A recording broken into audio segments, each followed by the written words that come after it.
Once upon a time, in a faraway kingdom, there lived a wise and noble king named Chibuzo and his beautiful queen, Neka.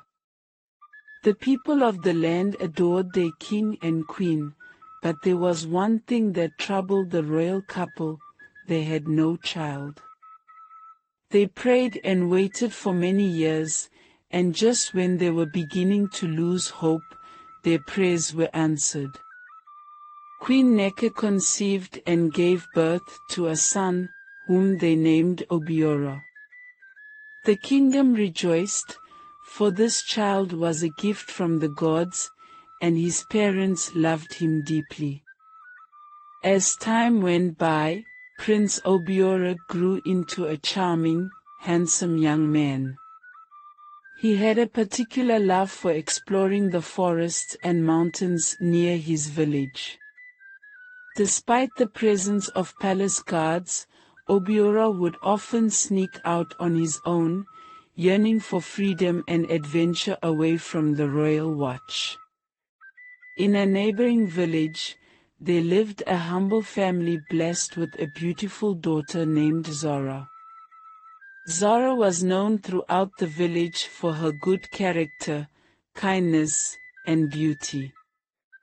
Her family, though poor, was well respected because of their integrity and the way they raised their daughter. Zara had a close friend named Kamzi, a lively and cheerful girl who loved food and always dreamed of marrying a rich farmer so she could eat well every day. Zara, on the other hand, often daydreamed about marrying a prince, even though she knew it was just a fantasy. The two friends would spend hours talking about their dreams on their way to the village stream. One sunny day, while wandering through the mountains, Obiora followed the enchanting song of a bird. The bird's melodious tunes led him deeper into the woods, and he soon found himself in a predicament. He had fallen into a deep ditch and couldn't climb out. Desperate, he shouted for help. As fate would have it, Zara and Kamzi were nearby, fetching water from the stream. Hearing the prince's cries for help, Zara's heart leaped. Ignoring Kamzi's warnings to stay away, Zara followed the sound and found the prince trapped in the ditch. With a determined spirit, she helped him out. As their eyes met, something magical happened, a connection so strong that they both felt it in their hearts. Prince Obiora, grateful and captivated by her kindness, told Zara she was the most beautiful maiden he had ever seen. From that day on, Zara and Obiora's friendship blossomed into something more. They would sneak away to meet under the mango tree near the stream, sharing stories, laughter, and dreams. Back at the palace, Queen Neka sat with her wealthy friend, Hego Emeka, whose late husband was a very rich and powerful man in the village and left them with so many businesses and wealth. The queen expressed her desire for her son, Prince Obiora, to marry Hego Emeka's daughter, Adaora. Hego Emeka was thrilled at the idea, and they both agreed to arrange a meeting between the prince and Adaora. The queen invited Adaora to the palace and introduced her to Prince Obiora. She left them alone to talk, peeping from behind a door. Adaora, smitten by the handsome prince, confessed that their parents wished for them to marry.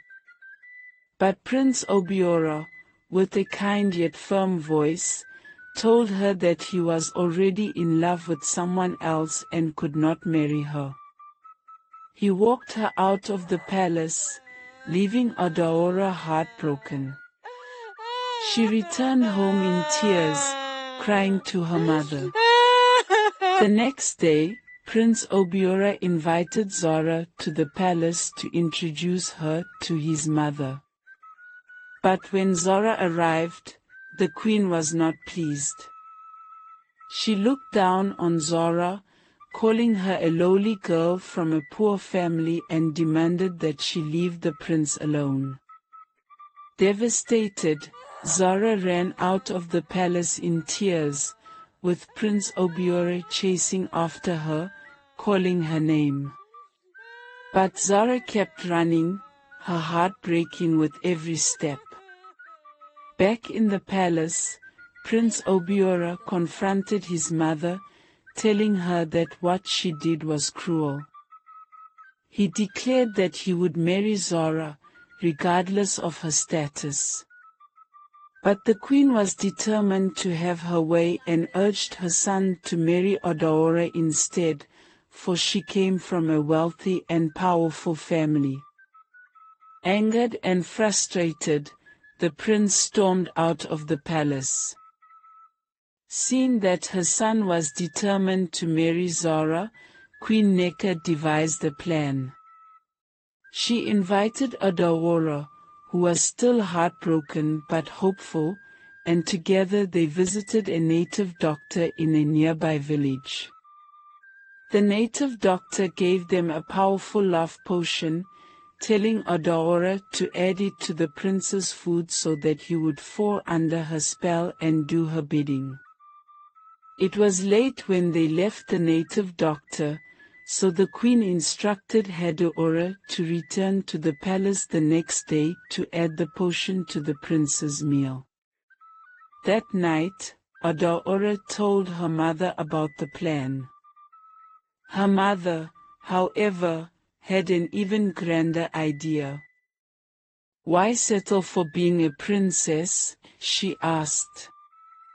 "Why not aim for the king and become queen instead?" Odaora considered her mother's advice and decided to put the love potion in King Chibuzo's food instead. The next day, the palace was abuzz with preparations for dinner. The queen dismissed the palace maids to give Odaora the opportunity to add the potion to the prince's food. But Odaora, remembering her mother's words, saw her chance and quickly poured the potion into the king's food instead, while the queen was unaware. At dinner, the queen was all smiles, thinking her plan would soon be fulfilled. But as they all sat down to eat, something unexpected happened. After the meal, King Chibuzo suddenly stood up, walked over to Odaora, and declared his love for her. He announced that he wanted to marry her, leaving everyone in the room stunned. Prince Obiora, confused and worried, asked his father if everything was all right, but the king ignored him and continued to focus on Odaora. He took her by the hand and led her to his inner chamber, declaring her as his new queen. Odaora, knowing the love potion had worked, was overjoyed. She began to give orders, starting by telling the king to banish Queen Neka to the forest and lock up Prince Obiora. The queen, too ashamed to admit what she had done, stood there in shock as the king commanded the palace guards to drag her out of the palace and banish her to the village forest. Prince Obiora protested, trying to reason with his father, but the king ordered the guards to lock him in his room. Soon after, Odaora, now queen, became cruel and harsh, and the people began to fear and dislike her. Not long after, Odaora had Prince Obiora thrown out of the palace as well. Heartbroken and exiled, Obiora wandered through the land until he found Zara. Zara comforted him, and together they decided to visit the banished queen in the forest. Zara brought food, blankets, and clothes for Queen Neca, who was deeply moved by Zara's kindness and strength.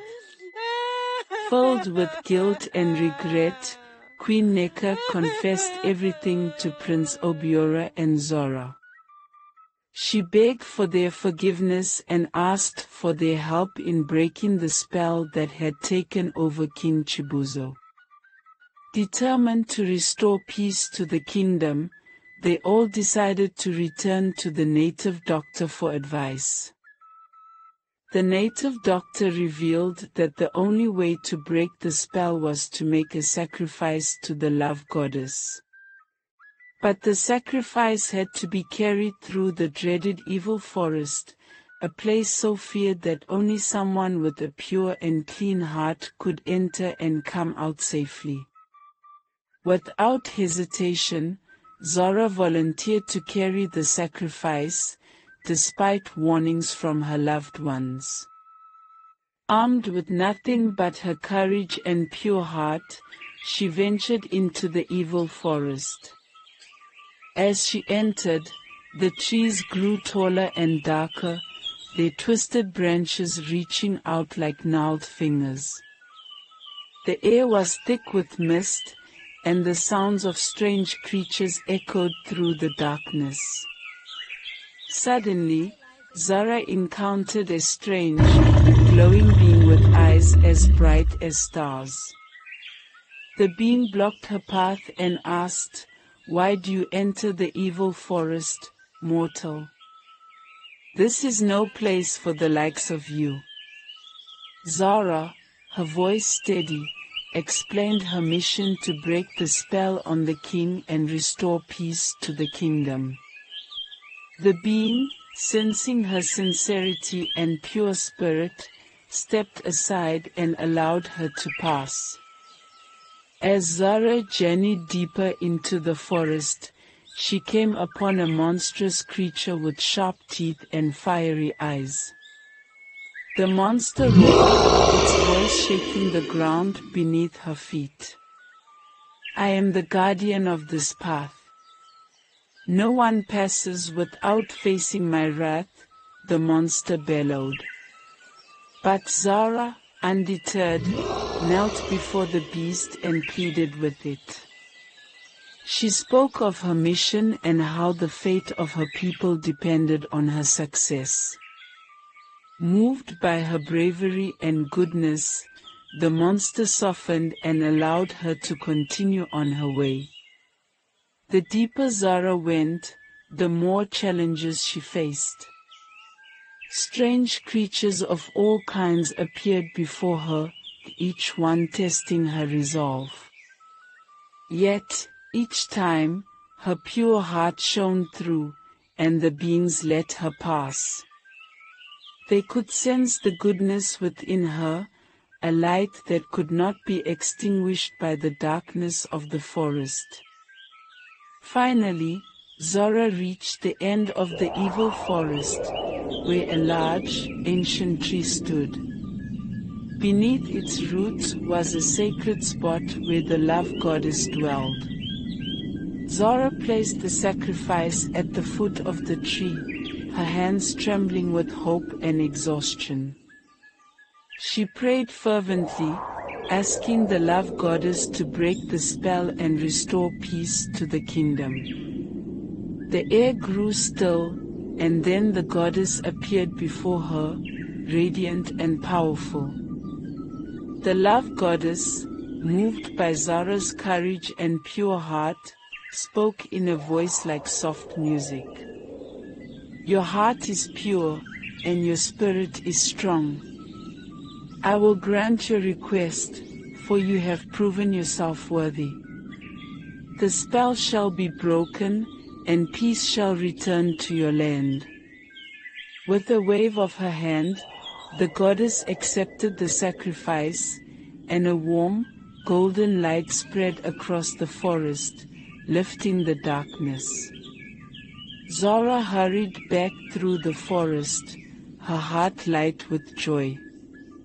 As she emerged from the darkness, she saw Prince Obiora waiting anxiously at the entrance of the forest. The moment he saw her, he ran to her, embracing her with relief and happiness. Together, they returned to the village, knowing that the kingdom was about to be restored. At dawn, as the king and Adeora slept in their chamber, a sudden flash of light struck, waking the king from his enchanted slumber. He looked around, confused, and when his eyes fell on Adeora, he recoiled in horror. The memories of the past few days came rushing back, and he realized the treachery that had been committed against him.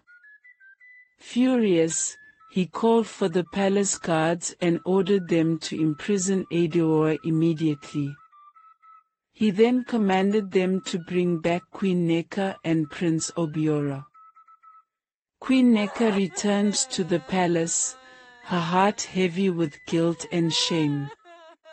She confessed everything that had happened, explaining how her desperation had led to the kingdom's downfall. She begged Zara, Obiora, and the entire kingdom for forgiveness. Zara, with her ever-kind heart, forgave the queen, and slowly, peace was restored to the land. The king then called for Odaora to be brought before him. With a stern voice, he banished her from the palace, forbidding her from ever setting foot there again. Odaora, now stripped of her power, confessed that the plan had been her mother's idea. The king, angered by this revelation, summoned Odaora's mother and banished them both from the kingdom. With the kingdom finally at peace, Prince Obiora and Zara were free to marry. The wedding was a grand celebration, filled with joy and laughter. It was a feast like no other, with people from all corners of the land coming to witness the union of the brave prince and the kind-hearted maiden who had saved them all. The kingdom rejoiced, and the story of Zara's courage and goodness was told for generations to come. As for Odaora and her mother, they wandered from village to village, never finding peace, for their hearts were filled with regret and sorrow. And so, the kingdom lived on in happiness, with Zara and Obiora ruling justly and lovingly, a beacon of hope and kindness for all who lived there. And so, the tale of Zara and the evil forest became legend, a story of how love, courage, and a pure heart can overcome even the darkest of evils. The end.